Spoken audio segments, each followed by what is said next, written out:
Okay, तो आज हम लोग सेकेंड चैप्टर स्टार्ट करने वाले हैं, मैकेनिकल प्रॉपर्टीज ऑफ फ्लूइड्स। तो बेसिकली सॉलिड्स क्या होता है आपको ऑलरेडी पता है। सॉलिड्स मतलब बेसिकली इंटर एटॉमिक डिस्टेंस या इंटर मोलिकुलर डिस्टेंस जो भी होगा दो पार्टिकल्स में वो फिक्स होगा और वो डिस्टेंस बहुत कम होता है। तो फ्लूइड्स के केस में मतलब सॉलिड बेसिकली अगर आप सॉलिड पे फोर्स लगाते हो तो it can actually perform linear motion, या अगर आप इक्वल एंड अपोजिट फोर्स लगाते हो तो it can B compressed. But fluid मतलब क्या, जो भी सब्सटेंस फ्लो हो सकता है उसको हम फ्लूइड बोलते हैं। और बेसिकली जो फ्लूइड है ये कंटिन्यूसली डिफॉर्म होता है under the action of external force. तो if you see I have mentioned here, any substance that can flow is called as a fluid. So any substance which can flow is a fluid, and a fluid is a substance that deforms continually under the action of external force. तो इसको deform होने के लिए ज़्यादा force नहीं लगता है। For example मैंने यहाँ पे एक डायग्राम 2.1 बताया है जिसमें हम लोगों ने एक क्यूब लिया है, पर मैंने क्यूब का एक फेस बता रहा हूँ और इसको हमने टेंजेंशियल फोर्स अप्लाई किया है। तो इस टेंजेंशियल फोर्स से शेप चेंज होगा, और जब शेप चेंज होता है तो आप उसको बोलते हो basically you talk about shear strain and shear stress, और you talk about modulus of rigidity basically. तो आइडिया ये है कि सॉलिड्स का शेप चेंज करने के लिए फोर्स बहुत ज़्यादा लगता है, लेकिन फ्लूइड्स का शेप चेंज करने के लिए फोर्स ज़्यादा नहीं लगता है। So the deformation can be produced by bringing in small external force. And fluid is a phase of matter which includes liquids, gases and plasmas. Liquid और गैस आपको पता है, प्लाज्मा हाई टेम्परेचर पे होता है बेसिकली। तो ये सारे के सारे मटेरियल जो है दे कैन फ्लो। तो जो कुछ भी फ्लो होगा उसको मैं फ्लूइड बोलूँगा इसके आगे। और हमको फ्लूइड के मैकेनिकल प्रॉपर्टीज का स्टडी करना है इस चैप्टर में।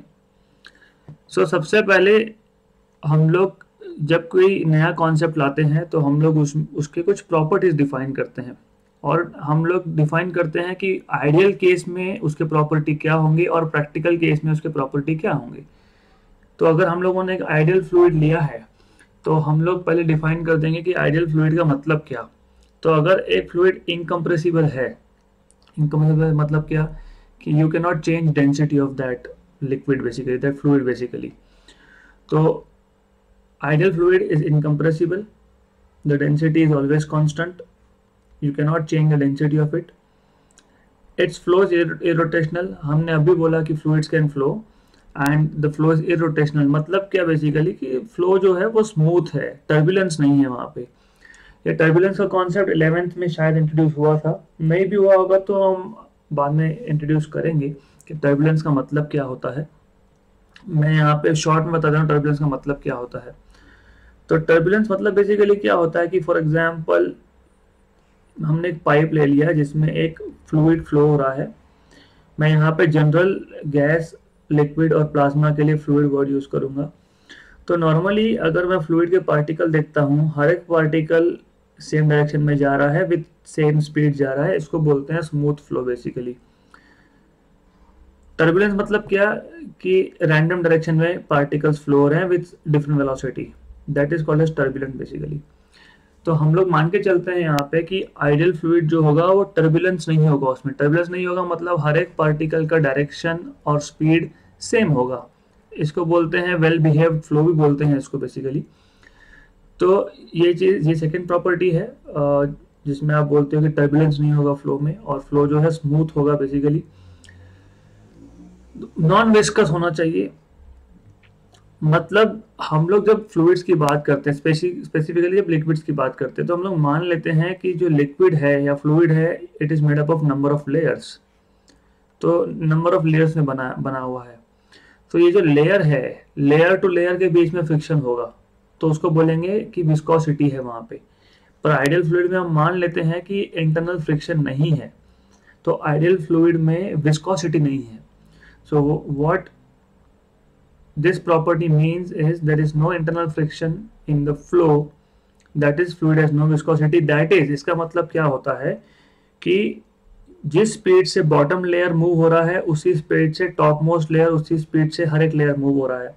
पर नॉर्मली प्रैक्टिकल फ्लूइड्स में आप देखोगे, आप बहुत बार देखते भी हो कि जब एक आपने ड्रॉप, पानी का ड्रॉप भी अगर आपने लिया तो अगर उस ड्रॉप को आपने वॉल वॉल पे या किसी भी वर्टिकल सरफेस पे छोड़ दिया, तो व्हेन इट कम्स डाउन तो आपको ये दिखेगा कि जो टॉप मोस्ट लेयर है उसका स्पीड ज़्यादा है, बॉटम मोस्ट जो लेयर है उसका स्पीड कम है, और एक वो ट्रैक ऐसा वहाँ पे ट्रैक दिखता है आपको कि वाटर इज फ्लोइंग।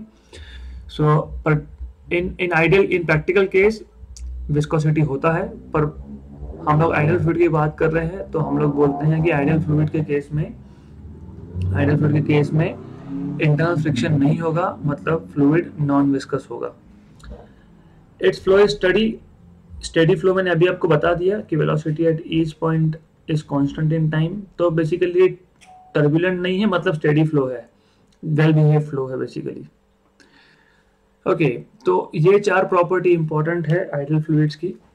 देन हम, जैसे मैंने पहले बोला कि सॉलिड और फ्लूइड में डिफरेंस क्या है, वो डिफरेंस समझना भी ज़रूरी है। So it is very important to understand the difference between solid and a fluid. मैंने आपको ऑलरेडी बता दिया कि सॉलिड्स का जब आप शेप चेंज करना चाहते हो तो आपको टेंजेंशियल स्ट्रेस क्यों बोल रहे हैं, क्योंकि stress is force upon area. आप बोल सकते हो टेंजेंशियल फोर्स अप्लाई करना पड़ता है या टेंजेंशियल स्ट्रेस अप्लाई करना पड़ता है, it is one and the same thing. तो अगर आपको सॉलिड का शेप चेंज करना है, you need to apply a shear stress, that is tangential stress, that is force upon area as shown in the diagram 2.1, और normal stress। तो 2.2 में मैंने बताया है कि नॉर्मल स्ट्रेस, नॉर्मल मतलब क्या होता है basically, you are applying forces from opposite faces, जैसे 2.2 ए में और बी में बताया है। तो you are applying forces normal to the surface of that solid block. तो in the case of solids आपको टेंजेंशियल या फिर नॉर्मल स्ट्रेस अप्लाई करना पड़ेगा उसका शेप चेंज करने के लिए। और सॉलिड्स में क्या होता है कि सॉलिड जो है ये चेंज ऑफ शेप को रेजिस्ट करता है और एक रिस्टोरिंग फोर्स डेवलप करता है। अच्छा, मैं थोड़ा रिस्टोरिंग फोर्स को डिटेल में लेता हूँ अब। तो बेसिकली होता क्या है, सपोज हमारे पास ये एक सॉलिड है, एक ब्लॉक है बेसिकली। हमको पता है सॉलिड्स में इंटर पार्टिकल डिस्टेंस जो है हमेशा सेम होता है। तो ये हो गया उसका ओरिजिनल अरेंजमेंट ऑफ एटम्स या फिर मॉलिक्यूल। मैं इसलिए पार्टिकल बोल रहा हूँ क्योंकि अगर ये प्योर आयरन रॉड हुआ तो ये एटम्स हो जाएंगे, अगर ये मॉलिक्यूलर है तो फिर ये उसको मैं इंटर मॉलिक्यूलर डिस्टेंस बोलूँगा। So it's one the same thing. अब अगर हम लोग इस पर फोर्स अप्लाई कर रहे हैं, कंप्रेसिव फोर्स है, क्योंकि मैं देखो फोर्स इनवर्ड अप्लाई कर रहा हूँ तो ऑब्जेक्ट कंप्रेस होगा बेसिकली। उस कंप्रेशन से क्या हुआ, उस कंप्रेशन से ये जो पार्टिकल है ना ये पास में आ गए। तो जब ये पार्टिकल पास में आते हैं तो और एक फोर्स डेवलप होता है, और वो जो फोर्स है वो अपोजिट होता है टू द अप्लाइड फोर्स। तो जैसे ही मैंने एक्सटर्नल फोर्स हटा दिया तो ये जो बॉडी है ये उसका शेप रीगेन करेगा बेसिकली। तो इसको बोलते हैं डिफॉर्मिंग। देखो डिफॉर्मिंग फोर्स हमने अप्लाई किया था वो, उसके बाद जो इंटरनल फोर्सेस डेवलप हुए जो बॉडी का शेप रिगेन करने वाले हैं, बॉडी के शेप को वापस से उसी शेप में लाने वाले हैं, उसको हम लोग बोलते हैं रिस्टोरिंग फोर्स। तो एज यू कैन सी कि सॉलिड्स में हमेशा रिस्टोरिंग फोर्स डेवलप होता है।